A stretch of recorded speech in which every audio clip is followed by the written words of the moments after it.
Bonjour à tous, bienvenue sur Fan de Couteau. On se retrouve encore dans ma petite forêt tropicale landaise. Alors, je dis petite, pas si petite que ça cette forêt landaise.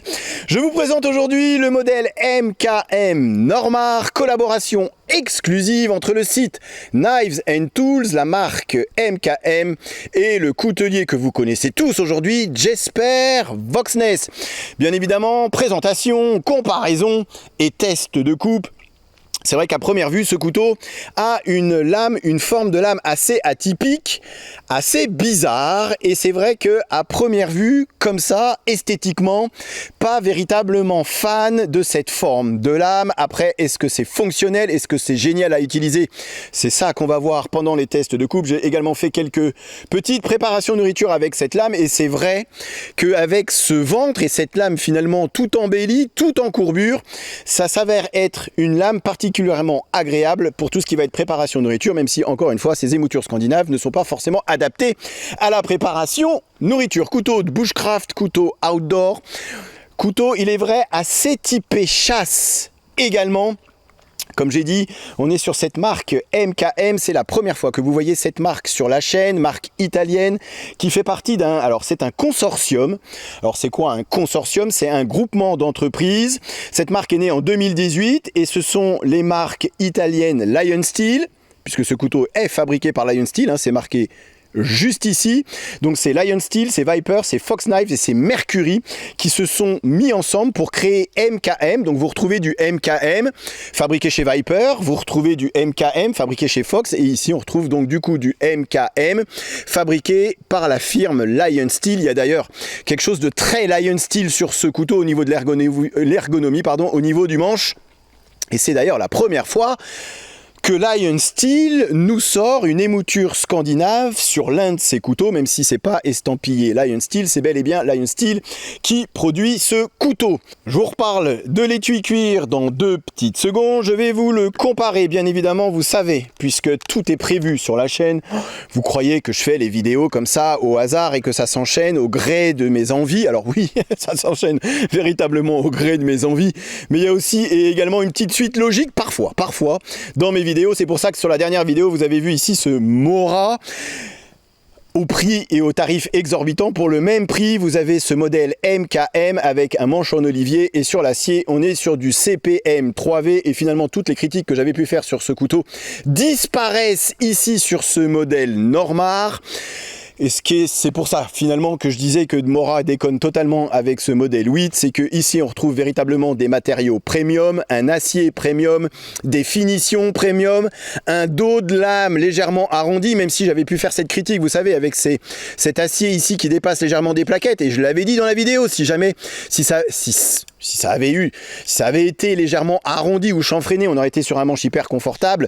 Là, bien évidemment, on est sur cette qualité Lion Steel où le dos de lame est bien arrondi, même au niveau du manche, tout est parfaitement arrondi. Et du coup, même si on a l'acier qui dépasse légèrement des plaquettes, ce n'est absolument pas gênant, absolument pas douloureux, puisque ils ont fait l'effort chez Lion Steel. Mais avec Lion Steel, on est habitué à arrondir légèrement le dos de la lame et même au niveau du manche, qui en fait un manche hyper confortable. Je vous le compare, même si j'ai du mal à mettre tous les couteaux à plat, voilà, c'est fait. Avec le Lion Steel B41, on est sur une longueur totale sur le modèle Normar de 22,5 cm, sur une longueur de lame de 10 cm, on est sur une épaisseur de 2,8 mm. C'est pas exagérément épais, c'est ce qu'on fait du coup un excellent trancheur, même avec cette émouture scandinave. J'ai quand même fait pas mal de tests sur de la nourriture pour en avoir le cœur net et comme je le dis assez régulièrement, les émoutures scandinaves, c'est véritablement pas fait pour la préparation de nourriture. Néanmoins, grâce à cette finesse de tranchant, ce qui était également le cas, il faut l'avouer, sur ce modèle 8, grâce à cette finesse de tranchant et grâce à cette forme de lame, tout en courbure, ça en devient presque agréable de couper avec, mais vous le voyez sur la tomate, voilà, c'est le problème de ces émoutures, ça a tendance à écarter exagérément la matière. C'est pour ça que je préfère largement une belle émouture plate pour tout ce qui va être préparation nourriture. Maintenant, celui-ci en est, par rapport à d'autres émoutures scandinaves un peu plus épaisses, en est tout à fait capable. Et la chose qui frappe finalement avec ce Normal, c'est pour ça que je vous ai laissé le B41, c'est cette forme de lame véritablement atypique qu'on n'a pas l'habitude de rencontrer régulièrement, qui lui donne un look un peu bizarre, ça fait un peu Nesmuk, ça fait un petit peu mélange de plusieurs styles de lame. Après, c'est un couteau qu'il faut savoir qui a été largement testé avant sa commercialisation par Knives and Tools, et ça c'est plutôt appréciable et je pense que ça a le mérite d'être précisé, c'est que souvent les marques nous sortent un couteau et c'est jamais véritablement testé, je dis ça, je dis rien, alors que là, il a vraiment été mis à rude épreuve. C'est également pour ça qu'ils ont choisi cet acier CPM 3V, qui par rapport au 12C27 et peut être considéré comme un acier de l'espace. Disons qu'on est sur un acier de bien meilleure qualité, avec comme particularité sur ce CPM 3V, c'est ce que j'aime beaucoup sur cet acier pour l'avoir déjà testé sur un Bark River. C'est un acier extrêmement solide, extrêmement résistant au choc. On n'est pas sur une dureté des plus exagérées, 58-60 HRC en moyenne sur ce CPM 3V, mais c'est ce qui va justement lui donner ce côté résistant au choc. Voilà, c'est pas trop dur pour pas que ça soit trop cassant. C'est un des aciers les plus solides et les plus résistants à la casse qui va exister. Peut-être pas autant que du 10-95, peut-être certainement qu'il n'acceptera pas autant de flexion ou de torsion en tout cas que du 10-95. Néanmoins, dans cette catégorie acier de l'espace issu de la métallurgie des poudres, c'est sans doute l'acier le plus résistant au choc, résistant à la casse, avec une excellente tenue du tranchant. Nos amis DBK, les deux Hollandais, ne jurent que par cet acier qui fait partie de l'un de leurs meilleurs aciers, justement pour cette raison. Vous le savez, ils ont l'habitude de mettre leur couteau à rude épreuve et il faut qu'ils aient un couteau qui soit résistant au choc, voire résistant aux impacts de plomb quand ils s'amusent à tirer dessus. Et ce CPM 3V est véritablement hyper résistant tout en nous offrant une excellente tenue du tranchant et finalement un aiguisage pas si compliqué que ça, en tout cas bien moins compliqué que du M390 par exemple. Le revers de la médaille, on n'est pas véritablement sur un acier purement inoxydable, c'est considéré comme un acier, alors un acier carbone, oui, acier non inox, en tout cas pas full inoxydable, pardon. C'est pas non plus aussi, ça va pas rouiller aussi vite que du 10-95, ça c'est certain, puisque c'est un couteau que j'ai utilisé et j'ai fait exprès de pas, parce que d'habitude je suis un peu maniaque, c'est vrai que je mets toujours un petit coup de balistol sur mes couteaux, et là absolument pas. Après la préparation de nourriture, et vous voyez, il n'y a aucun point de rouille, il n'y a aucune trace de patine déjà. Maintenant, c'est pas considéré comme un acier inox, il va falloir en prendre soin, mais ça va. Esthétiquement, c'est pas forcément à mon goût. Maintenant, est-ce que c'est véritablement efficace? Et j'avais hâte de venir en forêt pour le tester. C'est également la première fois que Lion Steel nous propose un modèle avec une émouture scandinave. Intéressant, en tout cas, je trouve, d'aller voir ce que ça donne. Et pour m'être un petit peu entraîné avant et avoir testé tout seul, vous voyez, sur deux pointes, je me suis aperçu finalement que c'est un couteau qu'il faut utiliser légèrement différemment de la manière dont on utilise nos autres couteaux. Je m'explique, bien évidemment. Sur nos autres couteaux, au tranchant droit, lame drop point, tout ce qu'il y a de plus classique, comme le B41, on va exercer un mouvement de bas vers le haut, comme ça, un peu en force. Et c'est vrai qu'avec ces émoutures scandinaves qui ont tendance à rentrer quand même pas mal dans le bois, parfois, on peut avoir à forcer un petit peu exagérément. Ici, avec cette forme de lame, autant se servir justement de ce ventre, et au lieu d'exercer cette force de haut vers le bas, je vais, en exagérant bien évidemment, en exerçant une force latérale, vous voyez, comme ça, pour justement me servir de ce ventre et de cette courbure de lame.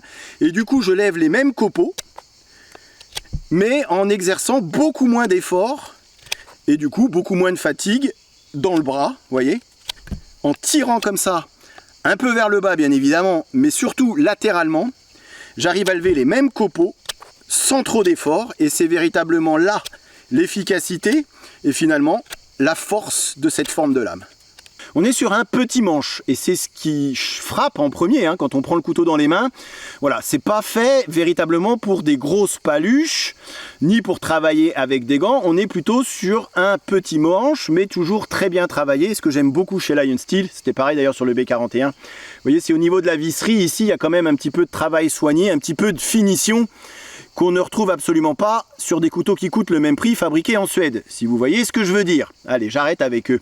On a ici une légère encoche. Alors, c'est pas hyper sécurisant non plus, vous n'avez pas une garde très prononcée, donc il va falloir faire attention. Après on est sur un petit couteau, hein. On n'est pas sur une énorme longueur de lame, on n'est pas sur un couteau typé survie non plus, on est vraiment sur le couteau de bushcraft, le couteau de chasse, le petit couteau autour du camp, un peu de préparation nourriture puisqu'il en est capable grâce à cette relative finesse de tranchant. Et vous allez me dire, bah oui, mais un couteau autour du camp, si on a ici un dos de lame tout arrondi, on va pas pouvoir cracher une étincelle avec un fire steel. Eh ben si, puisque Lion Steel, il nous a habitués à ça. On a ici bel et bien un petit talon dépassant. Ça sert à rien d'avoir des gros talons dépassants, c'est toujours bien d'en avoir un lorsqu'on va taper dessus. Et puis ici, vous voyez, à ce niveau-là, vous avez quand même une arête à 90. Ici, ça râpe un petit peu. Et donc du coup, vous allez pouvoir, tout en préservant la lame, du coup, ici, vous grattez un petit fire steel.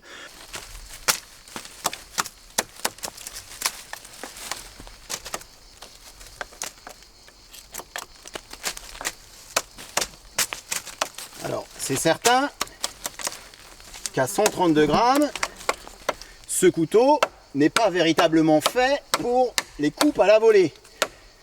10 cm de lame, 132 grammes, c'est un petit peu léger. Maintenant, on a bel et bien ici un trou pour y passer une dragonne, pour sécuriser le couteau dans la main.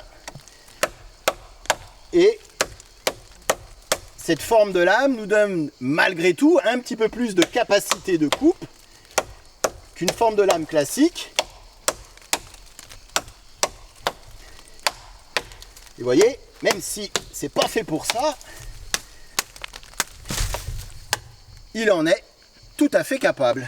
Vous allez voir, je m'attaque encore une nouvelle fois à ce morceau de bois qui est hyper sec, qui m'a donné beaucoup de mal la dernière fois. J'ai pris un bâton en conséquence.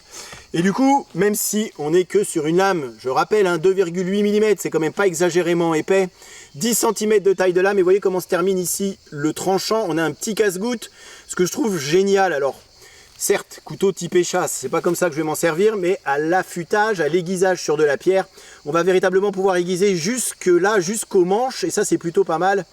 On retrouve pas forcément toujours un casse-goutte. On a parfois les moutures qui se terminent collées aux manches et c'est galère à aiguiser. Donc ça, encore une fois, c'est plutôt bien vu de la part de MKM. Et on y va.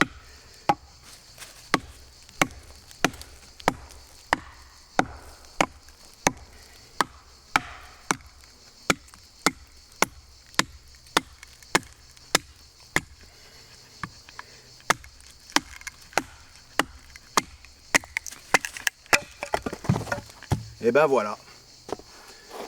Sans aucune difficulté. Et pour la refente, bien évidemment, c'est de la rigolade. Là j'ai le nœud, vous voyez, je suis en plein dans le nœud. On va voir ce que ça donne.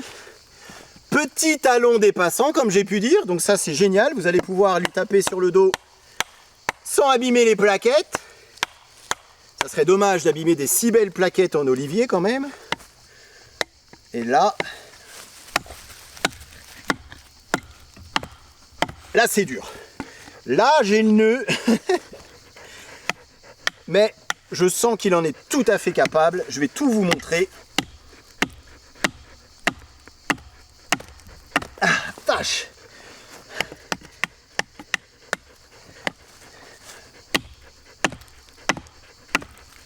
Je vous montre la lame, hein. On voit qu'elle est légèrement, voilà, qu'elle subit quelques torsions également. Donc, je vais replacer le couteau un peu, voilà.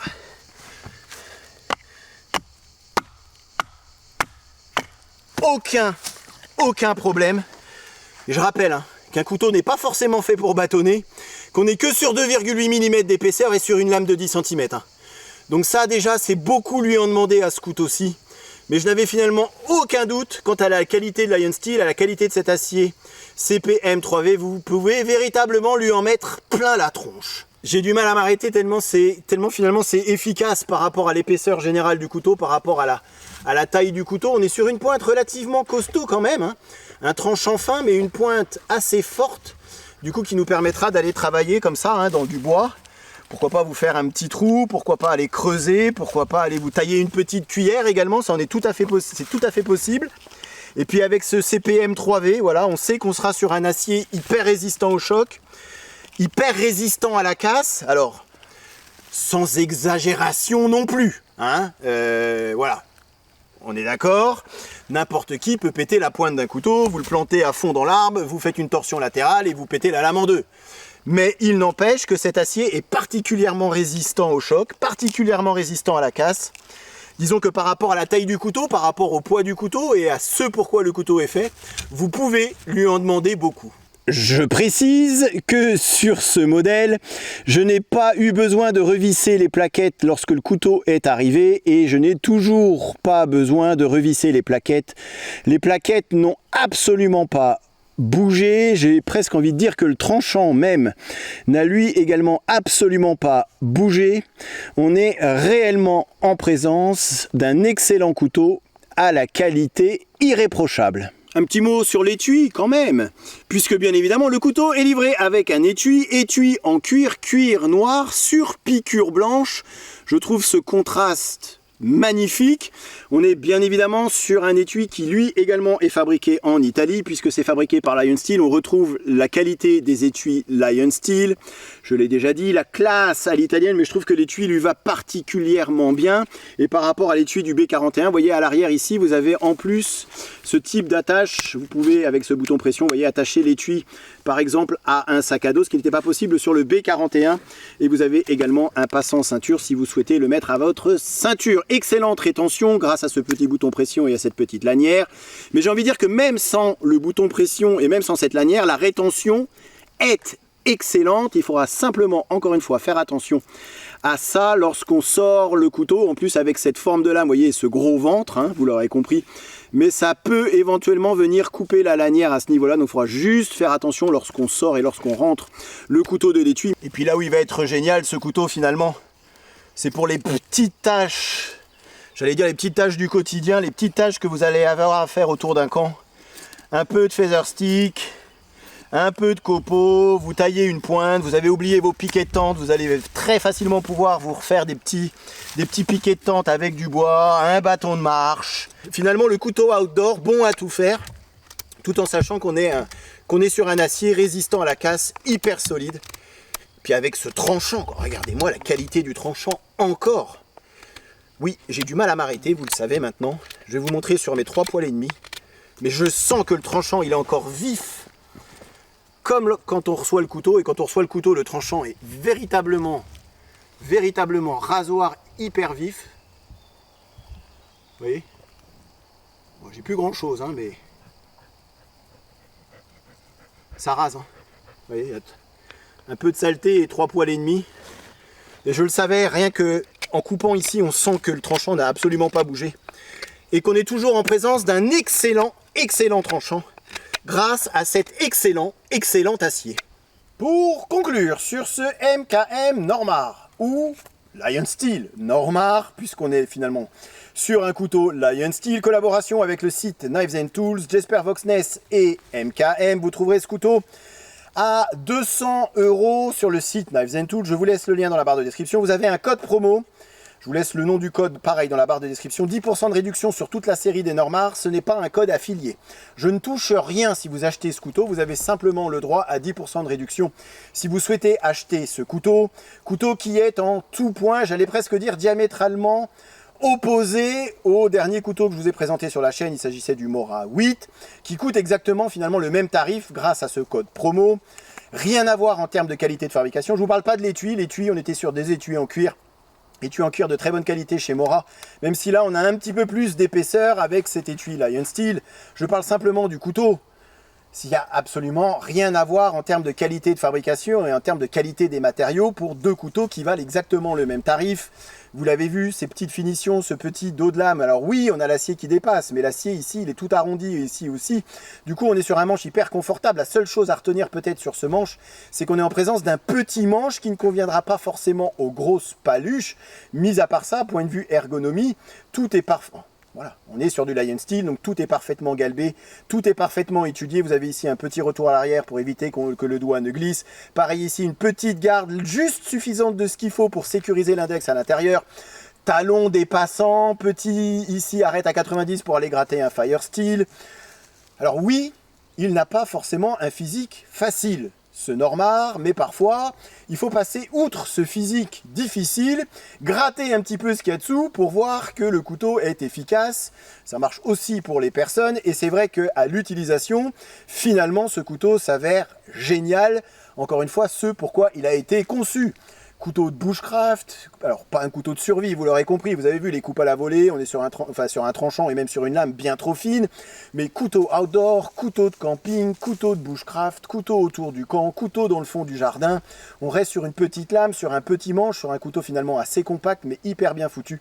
Et puis la grosse force de ce couteau, vous l'aurez compris, certes c'est cette émouture scandinave, mais ça on la retrouve également sur d'autres couteaux, c'est cette forme de lame qui s'avère juste être géniale à utiliser. Avec un petit temps d'apprentissage malgré tout, je pense que c'est à savoir pour véritablement en tirer le meilleur. Je vais m'arrêter là. Je vous remercie, vous, d'avoir regardé cette vidéo. Et je vous dis à très bientôt sur Fan de Couteaux. Salut. Présentation, comparaison avec d'autres modèles et test de coupe en fin de vidéo, comme d'habitude. Ok, allez, voyons voir ce que ça donne. Rasoir. Encore une fois, les goûts et les couleurs. C'est simple et efficace. Je suis faible, j'achète. Il n'y en aura pas pour tout le monde.